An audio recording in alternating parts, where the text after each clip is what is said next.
Welcome to the repair shop, where cherished family heirlooms are brought back to life. Anything can happen. This is the workshop of dreams. Home to furniture restorer J. Blades. Nowadays, things are not built to last, so we've become part of this throwaway culture. It's all about preserving and restoring. We bring the old back to new. Working alongside Jay will be some of the country's leading craftspeople. I like making things with my hands. I love to see how things work, and I want to know how things work. Whether it's a Rembrandt or somebody's family piece, every painting deserves the same. Each bringing their own unique set of skills. You're about to witness some magic. They will resurrect, revive, Oh, yes. and rejuvenate treasured possessions and irreplaceable pieces of family history. Oh, my goodness me. It looks like it's new. Bringing both the objects Oh, wow. and the memories that they hold back to life.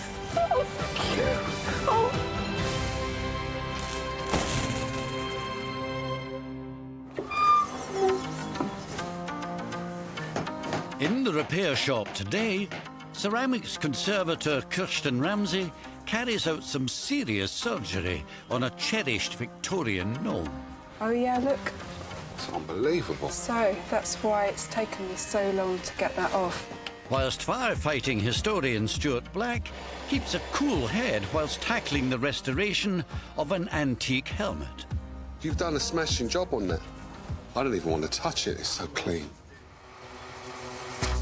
But first into the repair shop today, Rosie Gorman, Hello, how are you doing? Hi, I'm fine, thanks. How are you? who has travelled from Lancashire on a super secret mission to test the metal of furniture restorer J. Blades and musical box expert Stephen Kember. What have we got here? This is a smoker's music box.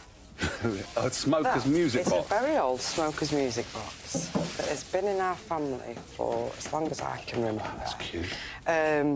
Behind every little door is something that a gentleman would have used.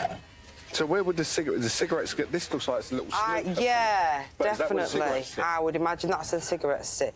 There's a tobacco pouch here, and in the box as well. So these are all the carefully collected bits. This is the music bit. So this would sit on the bottom. Yeah. My mum's often told me the tune that it goes. However, it would just be amazing to have it working. It would be a surprise for my mum. She doesn't know I have it. She doesn't know. What? No. She doesn't know that you've got this. No, no. You've taken it out of the house. I've taken it out of the house, smuggled out of the house. Contraband. How long has this been in the family then? This was given to my mum from her father. It was given to from his mother. And then we think it goes further back through her father.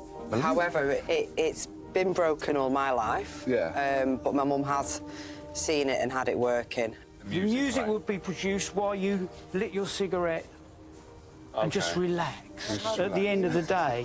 Now, I did actually notice there's a little hole in one of these decorative pieces here. Oh.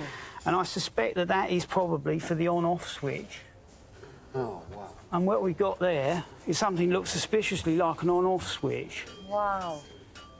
So, we're going to get the music playing. Get the music playing, doors working. Yeah. Yeah, we'll get back to you. Fantastic. Is that all right? Thank you ever so much. You're welcome. Wonderful to meet you both. Thank you. Cheerio. Bye-bye. Bye. Take care now.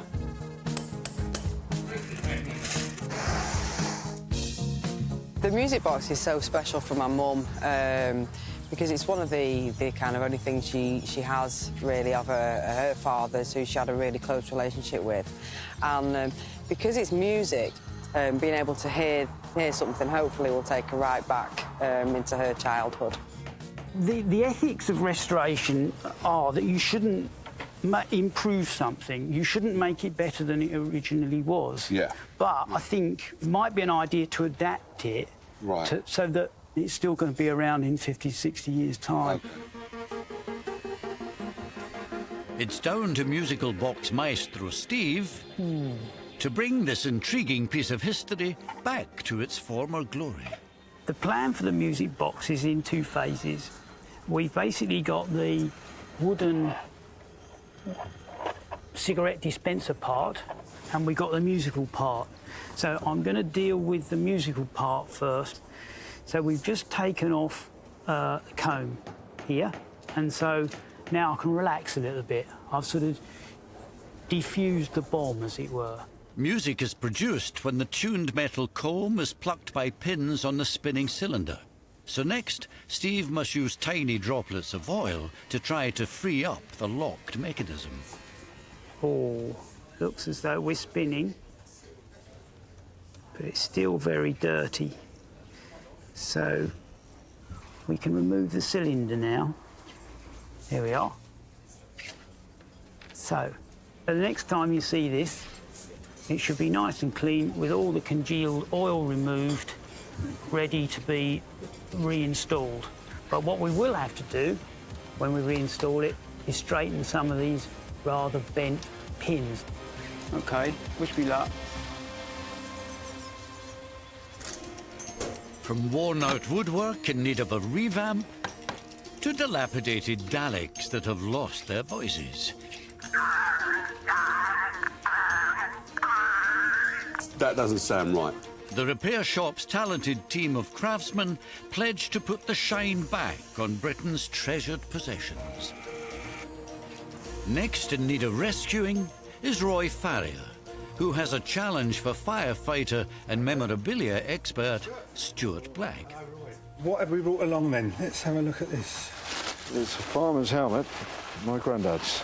Looks like it's been through the wars or through a few fires. He was born in 1892, so it's best part of 100 years old, I'm guessing. And whereabouts was this? What town? He was a fireman in Sandwich, in Kent. Yeah. We've got a photograph of him that was it's dated as 1935. We believe this is him. Yeah. Tommy Farrier. It's great to bring it in, Roy. And if you're happy to leave it with us, we'll get cracking and we'll see you when it's all done. Good to see you. Good to meet you. Bye-bye. Nice to meet Thanks you. very much. Thanks. Bye-bye. Bye-bye. Now Stuart just needs to get this 100-year-old helmet ready for action. It's always lovely to work on something like this. It's back in the glory days of the British Fire Service. If an item like this could tell a story, you know, I'd love to hear it. Slight tweak at the end using the pliers. The nice dinging sound means that we're making perfect contact with the metal. If it starts a dull sound, stop hammering, we're in the wrong place. That's the sound we want. This historical helmet is sparking curiosity. The fire service, wouldn't it be proud? You'd be proud to be a fireman, basically. Well, that's right. There was a lot of civic pride, as well as, you know, personal pride in being it. Yeah. There was a lot of gentlemen fire brigades as well. They were almost like social clubs, really. Oh, right. Yeah, and they were the ones that they had the really posh equipment. You wouldn't have just leather straps; they'd be lined with velvet. Oh, come on! And the lining, instead of being leather, would be silk. So you'll have silk in here. Yeah. This one looks like he's done a bit of work. So he's been in the wars, then, yeah. Yeah. He was an Indian rather than a chief. He's a worker. He's a grafter, that's isn't he? right. Yeah.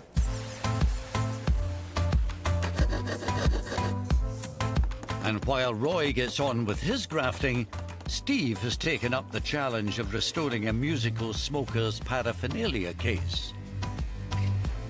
These mechanical novelties were popular at the end of the 19th century. The cylinder music makers were put into keepsakes such as jewellery chests, photograph frames and smokers' boxes, like this one. Having thoroughly cleaned all the individual pieces, Steve can now focus on bringing this antique musical gizmo back to life. Oh, I like this. Good. Well, we've got the sort of dissected creature here. Is that the same one? Yeah. But you've cleaned that up well, though. We're doing all right because we've cleaned all the nasty congealed oil off of there. Yeah. We've got a little pin straightening to do. Now, you're not really going to straighten one of them? I'm going to straighten several. There's quite a lot that are bent. Have you got bionic eyes? Yes. These are my Joe 90 glasses. I remember Joe Knight. And when I put these on, I turn into a superhuman pin straightener. It's quite a tedious sort of job, but it's, it's what I do. The music box mechanism is well on the way to being fixed, so Steve can turn his attention to the turning doors of the cabinet. The way it functions at the moment is that when the knob at the top is turned, the doors will open like that, but the only problem is that 2 of the gear wheels are missing, so 2 of them don't open. So we have to put this brass insert into one of the door pillars so that we can screw the gear wheel, that is the replacement, onto one of the door pillars so that this one will open as well. Steve's got to be precise as he guides the powerful pillar drill. One wobble could ruin the precious antique. Get it in. What I'll do now is I'll put the gear wheel in place. So that's going to go on there. We're going to screw in. Oops. So that's nice. Right, now, fingers crossed. There you go, look at that.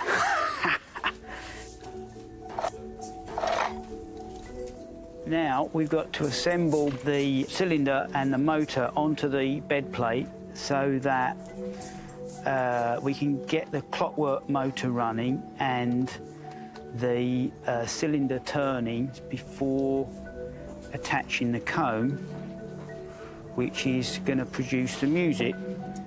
A little bit of a test there. So, wish me luck, boys, because if I wind this, it should start rotating.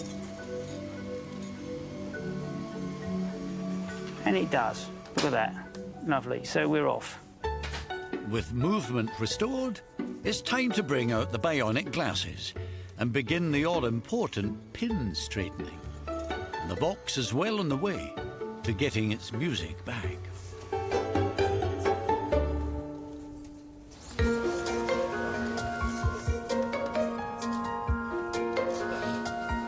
Well, there you go. There's one for you. Between them, this talented team have a wealth of experience and all the skills to take precious possessions from lackluster to luscious. Great. Smashing. Super. Hi, guys. How you doing? Fine, eh? The next customer has arrived, and he's eager to see ceramics expert Kirstin. I brought this old chap in and I thought you might be interested in repairing him for me.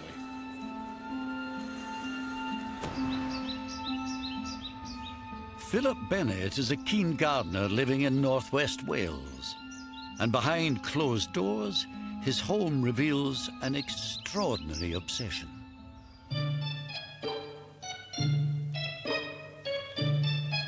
The collection is around 205 at the moment. I'm not allowed to have them all out. My wife isn't very keen on them.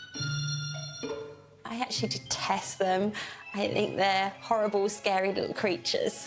Not my favourite thing. Scary or not, Philip is desperate to get this particular gnome repaired. Well, this gnome is very special to me because he was my mum's favourite. And my mum always thought he was a very cheeky chap that reminded her of me. So this is homage to Mum? And this is homage to Mum. Yeah. Her favourite gnome. He's had many repairs and bashes over the years. He's lost a lot of definition in his arms. His head's come off, and he's lost all his detailed colouring. So not much, then? No? He's in bad shape. Kirstin could actually, I think, fix this. Initially, you can see that there's glass fibre on them. That's quite unsightly, really, isn't it? It's been broken across the hat there. That could certainly be improved. Oh, and his hands. If you look at the fingers, you can see there's quite a lot of detail there, whereas on that hand, someone's actually gone over that with restoration. So, Mum's gnome is definitely in safe hands, and we'll be in contact and let you know when we've worked on it. Great stuff. Thank you very much indeed. Thank you, Phil. Thank you. So, what are you thinking of doing? I think we need to be quite careful how we paint it. I don't want it to look brash. We need to be quite sympathetic with the painting. Oh, it'd be wonderful to see him repaired again, looking like he used to look. It'll do justice to the people that made him, and also great for my mum's memory, because him being her favourite gnome.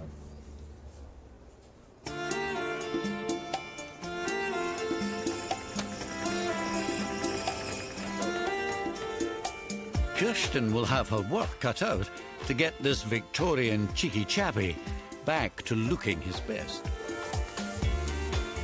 I've applied some paint stripper and I'm hoping that it's going to, the solvent's actually going to start to dissolve the previous repair. What's the silver foil do?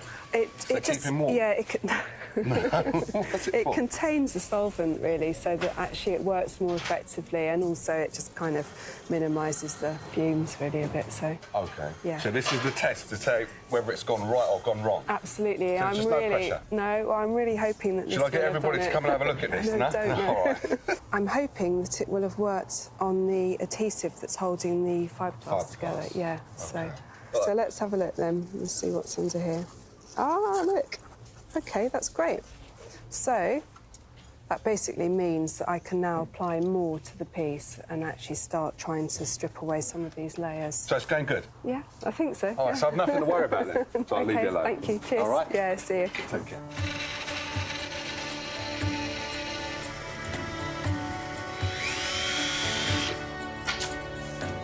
Musical box restorer Steve has been meticulously repairing a much-loved piece which has been in the owner's family for generations. How are we doing, Steve? Well, not too bad. Well, I've just got to attach the mechanism. So I've come at the wrong time, haven't I? You've come at the perfect time. Oh, You're right. about to witness some magic. Is it? So, would you like to be You're the gonna trust first me? person? Yes, it. All right, cool. Right, are you I ready won't for break this? it. Yeah, I you won't might. Go on, give it a push. Oh, stop it.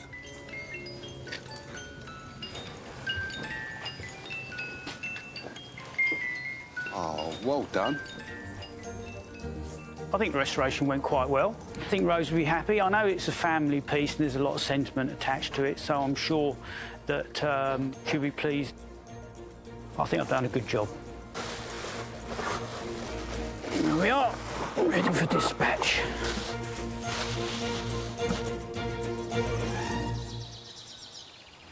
"270 miles away, the musical box is safely back home in Lancashire.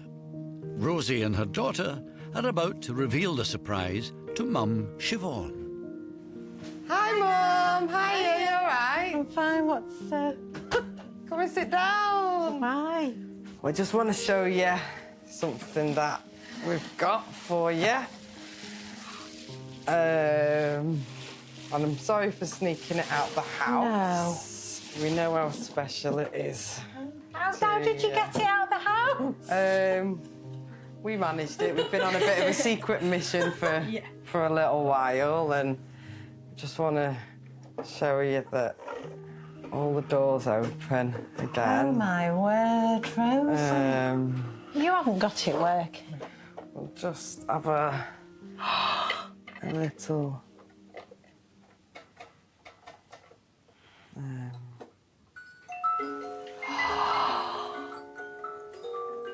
Oh my Rose. How have you done that?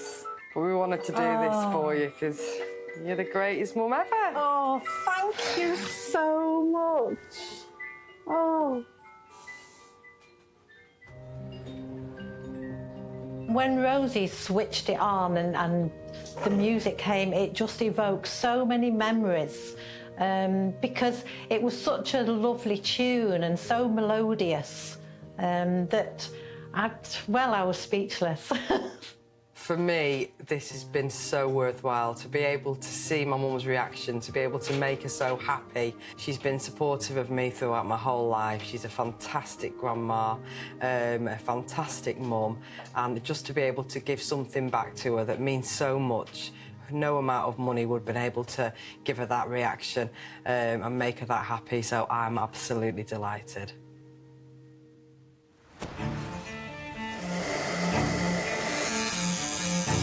Back in the repair shop, ceramics restorer Kirstin has been spending hours patiently peeling away many years' worth of old repairs on Philip's Gnome in order to tackle the damage that lies beneath. Most of this area was covered with the fiberglass, and I've managed to remove it, revealing quite a lot of lovely terracotta detail. It's just quite a long, slow process of mechanically picking away at it. As Kirstin carefully removes the layers of fiberglass repairs, the original damage is revealed. And this is just sort of coming loose now, really, here. I think that's going to come off, which it is. That's great. And what's really good is that actually underneath this restoration, I can see there's quite a lot of original arm left. That's good. I'm going to have to try and get this off and see what we're left with. But she's only just getting started. The left arm needs similar treatment. How are we getting on then? I've had a bit of a breakthrough, actually. This arm's just about to come off, actually. Oh, well, you're going to take the other one off?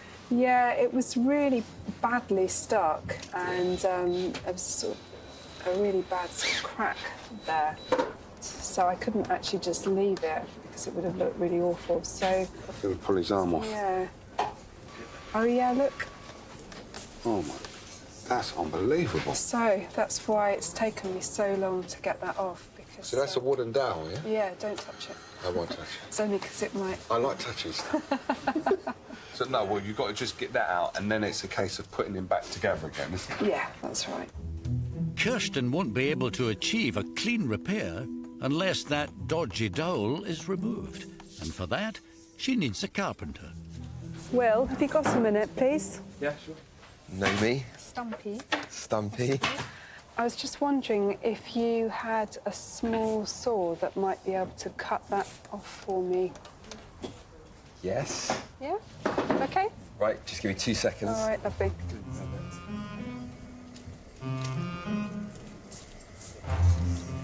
I have never amputated a gnome's arm or anything else on a gnome. No, too close. Could you just come up Further? a bit more? Yeah, that'd be great. Yeah.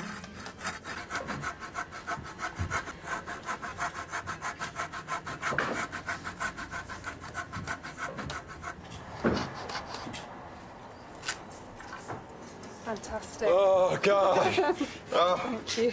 Oh. That's great. That's great. Lovely. Yep. Thank you so much. Oh, my gosh. Right, over to you. Lovely.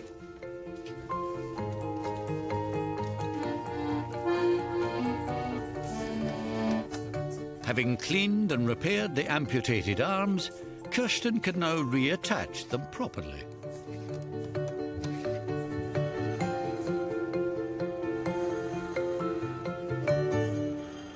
The arms are on, so I thought I'd try and deal with this crack that runs through the face and the hat here. So I'd like to just stabilise it with an adhesive. I'm going to fill the cracks and then sand back and then get painting, which is the bit I know Philip is keen to see.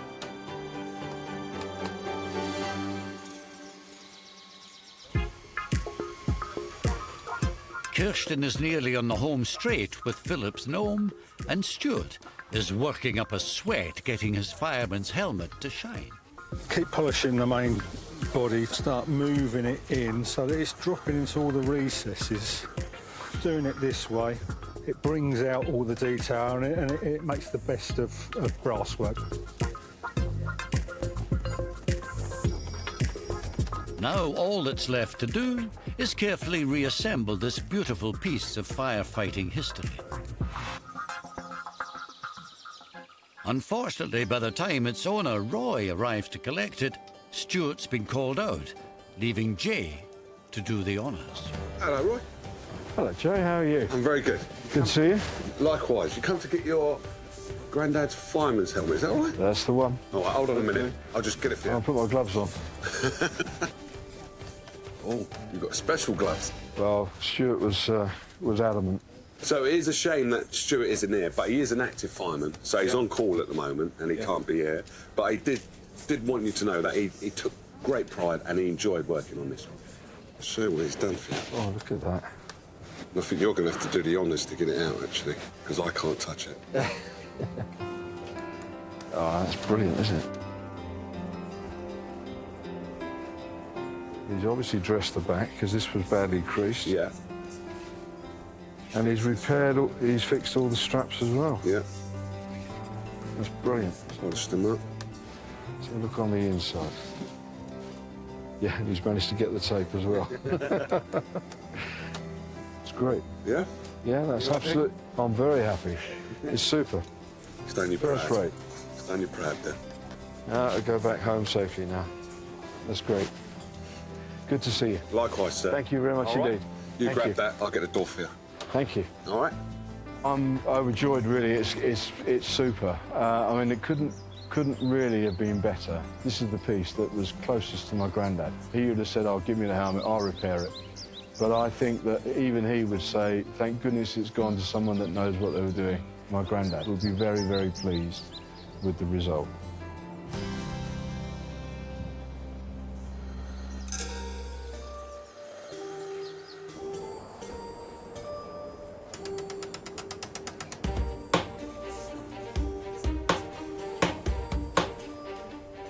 Over in Ceramicsville, Kirstin is still hard at it on the restoration of that ravaged antique gnome. She's fixed the structure. The arms are on. Now comes the fun part. It's always really nice to do the painting, actually. It's when the sort of piece starts to come back to life, really. Part of the pleasure of the job is actually returning the objects to the owners, and I just hope that he'll be happy with it, yeah. And the owner's back, and eager to be reunited with his favourite ceramic sidekick. How are we getting on? Hello. Is he? Well, his shirt is bright, isn't he? Well, today I'm feeling rather nervous to see my old friend again, having left him here. It was a very difficult thing to do, and I'm very excited to see how he's turned out. Do you think Philip will be happy? I think he's going to be over the moon. Yeah, good. He's going to be really chuffed with this one. How are you doing, Philip? Oh, yeah. You all right? Yeah, fine, you? Come over. Has he been behaving himself? No. Good. Not at all. Doesn't let me down then. No. Right. Are you ready to see your friend? I certainly am. There we are. Wow. He looks almost real. I found all sorts of different fillers, different adhesives. He even had a wooden dowel in the arm. I tried to get it out and I couldn't. So in the end, I had to ask Will, our furniture restorer, if he could saw it off for me. That's Thank you. That's OK. It was a big job. It's a big job. He's got his red hat. Yes, indeed. That's exactly what I wanted. Yeah. And I didn't go sort of overboard with the face. He looks great. Yeah. Fantastic, yeah. Oh. Yeah, he will definitely be taking pride of place now. He's going in our living room. Is he? But, my wife says he can stay there now. So. Oh, is it? You've got the approval? I've got the royal approval, yeah. Oh, well done. Well done. After many hours of painstaking restoration, Philip's little friend is more than ready to return to Gnome Sweet Gnome in Wales. Well, having the gnome back restored to as close as he was all them years ago is like having a piece of mum back that he's restored to his former glory. It's great, and it'll, when I see him now, it'll remind me of mum. To go through all that effort to restore him was doing justice to the guy who made him in the first place, who put all that effort into to creating such a wonderful piece. And he'll now, you know, spend his retirement in that condition. He'll never be going outside again. Join us next time as more cherished possessions go from neglected to perfected.